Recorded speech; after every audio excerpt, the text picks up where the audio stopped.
le péché, on doit bien comprendre le péché si on veut comprendre l'évangile. On doit comprendre la mauvaise nouvelle. Là, ce qu'on a commencé à faire, c'est avoir la mauvaise nouvelle, parce que si on veut comprendre la bonne nouvelle, on doit comprendre cette mauvaise nouvelle.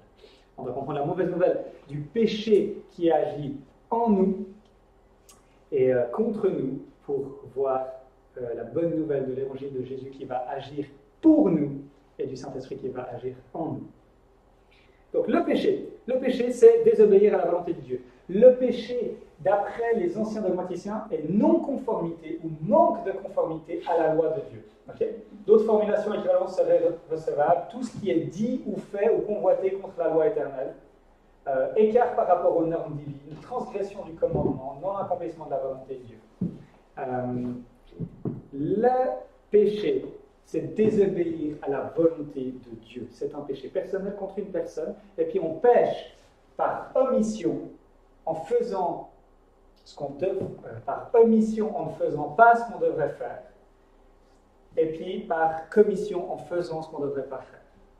D'accord? Donc, il y a des choses. On devrait aimer nos ennemis. Chaque fois qu'on n'aime pas notre ennemi, on pêche. On ne doit pas voler, et si on vole, on pêche. Donc on pêche par commission en faisant ce qu'on ne devrait pas faire, et on pêche par omission en ne faisant pas ce qu'on devrait faire. C'est important de dire qu'on pêche par omission, parce que des fois les gens se sentent plutôt bien, et nous-mêmes on se sent plutôt bien avec nous-mêmes. Mais quand on réalise les exigences que Dieu a envers nous, à savoir qu'on fasse des œuvres bonnes, et qu'on a vu qu'une œuvre bonne est toujours faite pour la gloire de Dieu, par amour pour lui, par amour pour le prochain, eh bien ça change un petit peu la perspective. Il faut qu'on réalise que le péché, avant d'être un péché contre les autres, est un péché contre Dieu. C'est toujours, premièrement et avant tout, une insulte contre Dieu. En fait, pas grandir. Ah ouais, ils aiment faire ça. Le péché est un acte contre Dieu. Écoutons David. David, il vient de corrompre l'armée. Il voit une femme, il veut coucher avec, il la force à coucher avec. Après, il fait tuer son mari en utilisant la hiérarchie militaire. Donc, il pêche contre tout le monde. Il pêche contre cette femme, il pêche contre le mari, il pêche contre les soldats qu'il engage pour commettre ce meurtre. Il pêche contre toute la nation parce qu'il est le roi qui devrait normalement juger le monde. Et voilà ce qu'il dit. J'ai péché contre toi seul. J'ai fait ce qui est mal à tes yeux. C'est pourquoi tu es juste dans tes paroles, sans reproche dans ton jugement.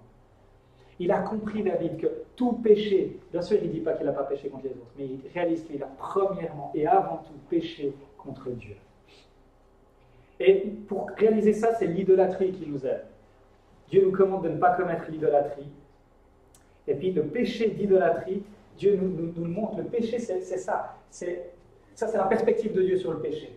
Ciel, sois-en consterné, sois-en horrifié, atterré, déclare l'Éternel. En effet, c'est un double mal que mon peuple a commis. Ils m'ont abandonné, moi qui suis une source d'eau vive, pour se creuser des citernes fissurées qui ne retiennent pas l'eau. Double péché. Le péché, c'est premièrement abandonner Dieu qui est une source d'eau vive. D'accord? On a vu Dieu à la vie en lui-même. C'est ça l'évangile. La bonne nouvelle, c'est Dieu qui se donne à nous. Il est une source d'eau vive. Et puis nous on dit, Dieu, je ne veux pas de toi. Premier péché, c'est abandonner Dieu pour se tourner vers des citernes. C'est un espèce de bidon avec de l'eau stagnante, dégueu. Puis on dit, cette eau, elle sera bien meilleure pour moi. Je vais boire cette eau. Je n'ai pas trouvé de citerne fissurée. Mais vous voyez bien l'idée, d'accord? Ça, c'est le péché. Et souvent, quand on parle du péché dans nos vies, on est là, oh, cette eau, elle n'est pas bonne. Et puis, on se repent pas du fait d'avoir abandonné Dieu. On se repent que l'eau, elle n'est pas bonne. On se repent beaucoup plus souvent des conséquences que nos péchés ont dans nos vies que du péché en lui-même. Et une vraie compréhension du péché va nous amener à dire, en fait, je réalise que le plus gros problème, c'est que j'ai tourné le dos à Dieu. Et puis, qu'est-ce qui se passe? En fait, il se passe que je suis dans la joie, dans la paix, dans l'harmonie de la relation avec Dieu.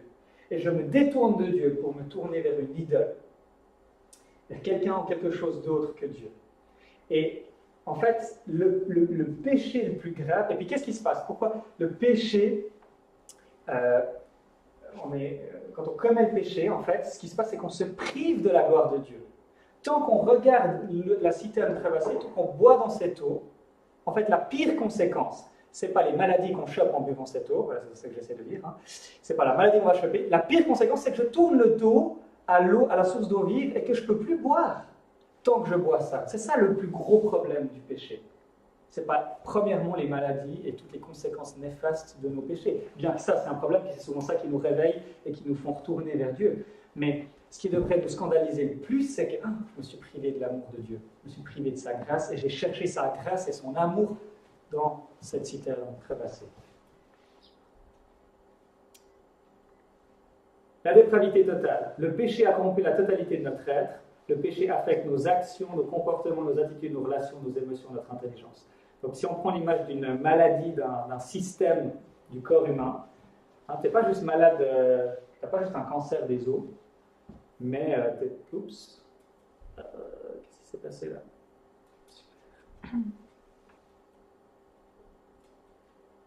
Tu n'es pas juste malade des os, tous tes systèmes sont malades, d'accord? Et on n'est pas juste corrompu dans notre volonté, ce n'est pas juste un domaine de notre vie qui est touché par le péché en tant qu'être humain, c'est tous les domaines de nos vies qui sont touchés par le péché. Ça ne veut pas dire que c'est en intensité, ça veut dire qu'on ne pêche pas autant que ce qu'on pourrait, mais que tous les domaines de nos vies sont touchés par le péché. Donc nous péchons chaque fois que nous ne faisons pas une bonne œuvre, d'accord? Si on veut aider nos amis dans le combat, ça c'est un mouvement d'épée qui est important, parce que les gens ne se sentent pas pécheurs. Pour les aider à se sentir pécheurs, l'idée d'une bonne œuvre, c'est pas mal. Enfin, tout ce qu'on a dit là, c'est pas mal. Mais quand tu dis à une personne, je suis d'accord qu'il y a plein de choses que tu fais qui sont en accord avec la volonté de Dieu révélée dans la Bible. Mais tu ne le fais jamais pour la gloire de Dieu, tu le fais pour ta gloire, pour gagner ton salut ou pour gagner l'approbation des gens. Tu ne le fais pas dans la foi ou dans l'amour pour Dieu et pour le prochain. Et chaque fois que nous, on ne fait pas une œuvre bonne, on pêche également. Ok. Et voilà, un petit verset marrant quand même. Vous imaginez la scène suivante, votre beau-papa, votre belle-maman à Noël, vous lui offrez un cadeau, et quand il ouvre ce cadeau, vous êtes super fiers de votre cadeau, et quand il ouvre ce cadeau, c'est une serviette hygiénique usagée.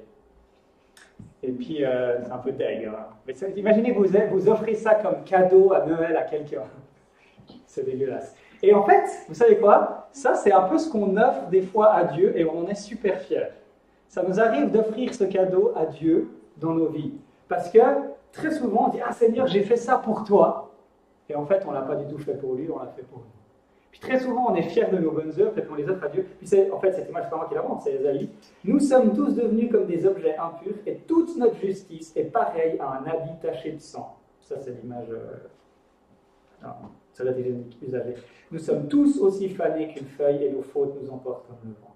Il dit, mais votre justice est un habit taché de sang. Donc vous croyez que vous faites des œuvres bonnes, alors qu'en fait, à mes yeux, elles ne sont pas bonnes.